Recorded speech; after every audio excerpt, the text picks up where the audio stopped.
Bem, pessoal, a gente vai começar agora, né, a nossa primeira aula de edificações. A gente vai começar por tecnologia das construções, como foi falado na apresentação inicial, né? A gente vai mostrar aqui quais são as etapas de uma obra. Então, para aqueles que estão começando a estudar agora de manhã, né, um bom dia. Para aqueles que gostam de estudar depois do almoço, no intervalo do trabalho, uma boa tarde. E aqueles que gostam, como eu, né, de virar a noite estudando quando é necessário, tá? Uma boa noite, um bom estudo. Na nossa primeira parte da aula, a gente vai começar a falar sobre o quê? Nós vamos falar sobre o que é necessário para se iniciar uma obra. Quais são os procedimentos iniciais antes de mandar uma equipe, mandar material, e-mails, para começar a construir uma edificação. O início da obra, ela se caracteriza, né, com o quê? A ocupação do solo, do terreno onde vai ser construído com a equipe de trabalho.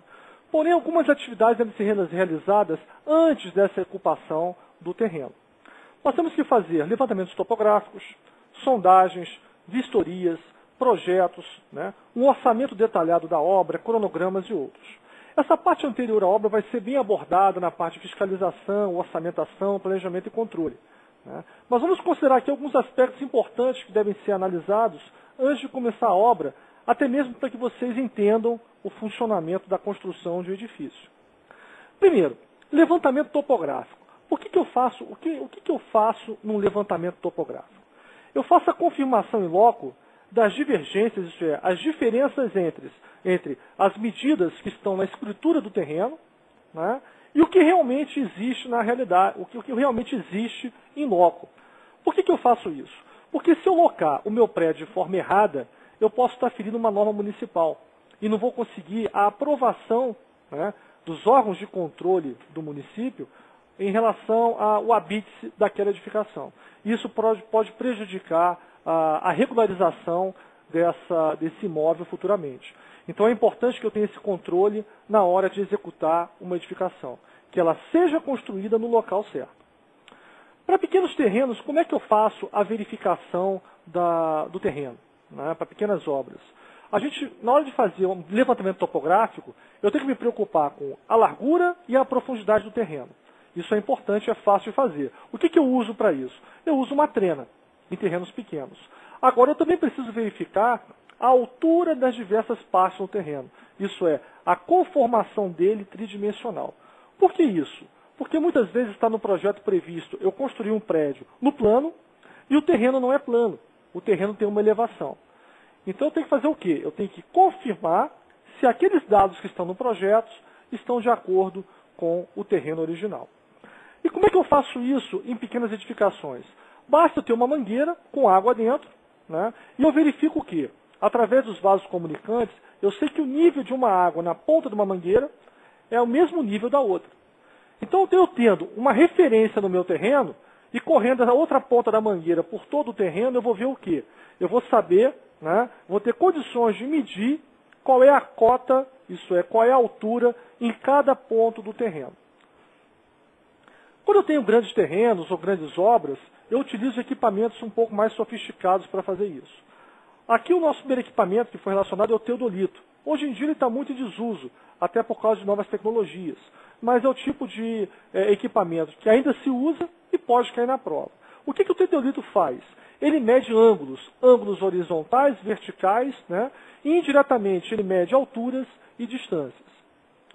O nível também ele é colocado em tripé, é um aparelho semelhante ao teodolito, porém ele mede apenas ângulos horizontais. Eu posso utilizar aerofotogrametria, imagens de satélites e também utilizar o que é mais sofisticado, mais utilizado hoje em dia, que é chamado estação total, né, é um equipamento usado inclusive para pequenas obras hoje, e o que é mais utilizado em grandes obras é o GPS. O que é o GPS? GPS é uma sigla que quer dizer Sistema de Posicionamento Georreferenciado. Esse equipamento, através de sinais de satélite, ele faz uma triangulação e consegue, com nível de precisão adequado, dizer o quê? Quais são as coordenadas do ponto em que aquele equipamento está. Isso é muito útil na parte de levantamento topográfico, principalmente em grandes obras. Como é que eu faço agora a representação desse terreno que eu fiz essa verificação no papel? A gente sabe que o terreno é tridimensional, né, assim como a obra. E na engenharia, a gente executa né? Obras, edificações, trabalha com terrenos tridimensionais, mas na hora de projetar a gente faz o quê? A gente pega o que é tridimensional e coloca de forma bidimensional no papel. Então como é que eu represento a conformidade de um terreno tridimensional numa planta, numa carta, num papel? Eu pego os pontos que têm a mesma cota, isso é a mesma altura, e traço uma linha ligando esses pontos. Então esse conjunto de linhas forma o que a gente chama de curvas de nível. Isso quer dizer o seguinte, cada curva de nível representa uma altura no terreno.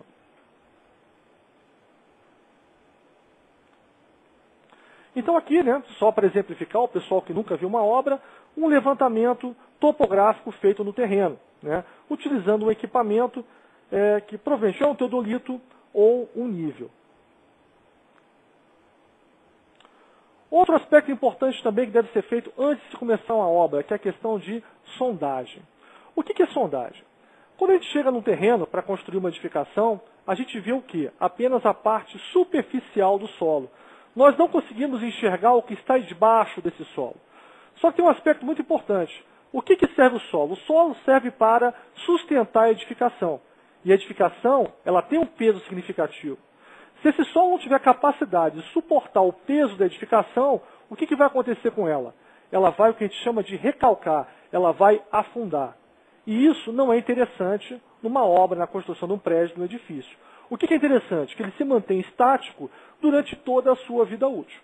Então, para eu saber, né, o tipo de terreno, o tipo de subsolo que está embaixo daquele terreno, eu tenho que fazer o quê? Eu tenho que olhar lá no subsolo. Só que eu não consigo fazer isso de uma forma, vamos dizer assim, completa. Como é que eu faço isso? Eu faço o que a gente chama de sondagens. Eu vou definir pontos específicos no terreno e verificar naquele ponto quais são as camadas de solo e qual o comportamento, qual a capacidade de suporte daquele solo naquele ponto. Então eu não faço a verificação de todo o terreno. Eu pego pontos significativos no terreno e através desses pontos eu analiso a capacidade de suporte do solo. Então a sondagem é feita para quê? Primeiro, estimar a resistência do solo à ação de cargas. Que carga? O peso da edificação. Segundo, verificar a composição do solo. Por que isso? Dependendo do tipo de solo, eu posso usar uma fundação ou não. Então é importante eu saber que tipo de solo está ali embaixo, para saber, inclusive, se eu posso usar uma estaca ou se eu posso usar uma sapata como fundações. Mas não se assustem que essas definições você já vê mais adiante. Outro aspecto importante também, o nível de água no subsolo.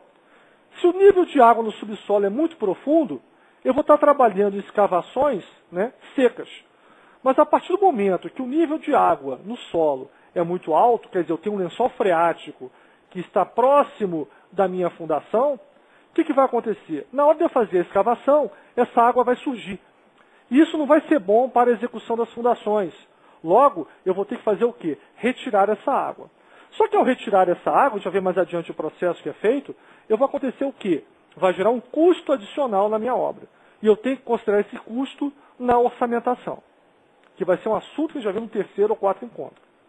E eu vou também levantar na sondagem as outras informações que são importantes, né, para os projetos que vão ser oriundos dessa sondagem.